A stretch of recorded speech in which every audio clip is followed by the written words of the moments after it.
Here in this lectures, I simply forgot from the last page of the previous one. So basically here, let me quickly go over the strain gauge, which is a device with a sensor to measure the deformations. Okay, that is to measure the deformations. And the strain gauge basically is working like this one. Basically the size, this one usually is not larger than the human being's the fingernail. This one made of aluminum or steel, and depends on, and that is made up basically is in series, one single connection of the wire here, okay, in serpentine features, and those one have two things out. This is to use the epoxy glue to glue onto the surface where you like to measure the local deformations. And when that object is deformed, then that will drive the thin wire to deform as well, assuming the glue is perfect. And so based upon the change in length and also change in the cross-sectional area, that one barely we can set, then we know the electrical resistance will change. So the strain gauge basically is based upon the measurement of the change in resistance to counter, I would say, calculate the corresponding deformation. Okay, so that is the one, that's the principle here. And in market, usually they have couple types of the strain gauge. One is common one is a 120 ohm of the wire. The other one is 350 ohm. And to implement the strain gauge, that usually need a Winston bridge circuit and to make this happen. Okay, so now we move on to the second topic and about the categorizations of the materials, and the purpose here is to introduce Hooke's law for axial loading. Before doing that, let's take a look at how usually the uniaxial tensile testing is set up. Uniaxial tensile testing basically is loading only applied in the axial directions of the material model, and here we assume that is the specimen here. Okay, the loading applied, and basically is a clamp to the grip here, and then the loading basically uniformly or machine controlled to pulled continuously, and this is the kind of sensor to measure the deformation.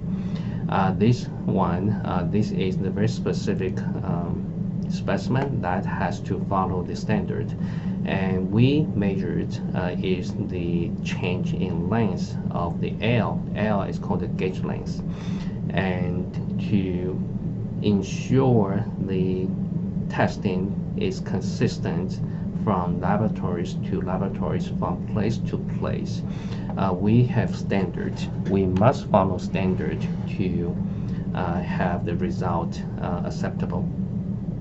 And a good standard is called the ASTM E8, that is designed for tension testing of the metallic materials.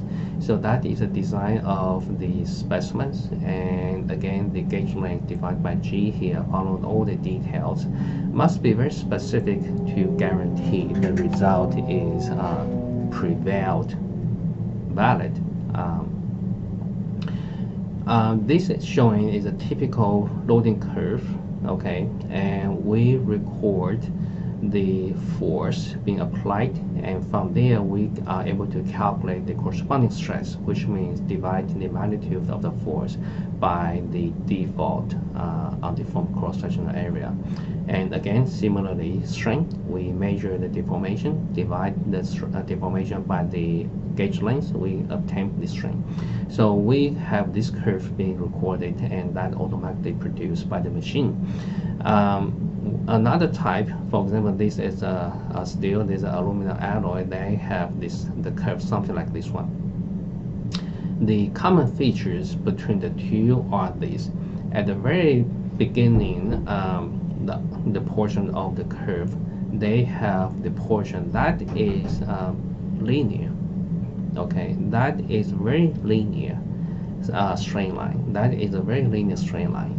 And the slope depends on the material. They could have a different slope, but again, in the beginning portions of the loading curve, they will show more or less a straight line here. Okay, this one gives us a very important hint. I'm going to explain that later.